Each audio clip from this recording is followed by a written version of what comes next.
কষ্ট পাওয়াটাও একটা অভ্যাস। দিনের পর দিন বুকের ভেতরে বোবা কান্না পুষে রাখাটাও আসলে একটা বদ অভ্যাস। নির্দিষ্ট কিছু কারণে যখন তখন চোখের পাতা ভিজিয়ে ফেলাটাও বাজে অভ্যাস। এই অভ্যাসগুলোর বিরুদ্ধে নিজেকে রুখে দাঁড়াতে হয়। নিজের কাউন্সেলিং নিজেকেই করতে হয়। বোঝাতে হয় যে আর নয়, অনেক তো হলো, মেকি হাসির নিচে গুমড়ে গুমড়ে বাঁচা। এবার থেকে যতবার হাসির কারণ আসবে ততবার প্রাণ খুলে হাসব।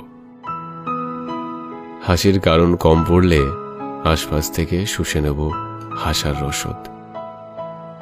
এখন থেকে প্রতিটা দিন না হয় প্রাণ ভরে বাঁচব।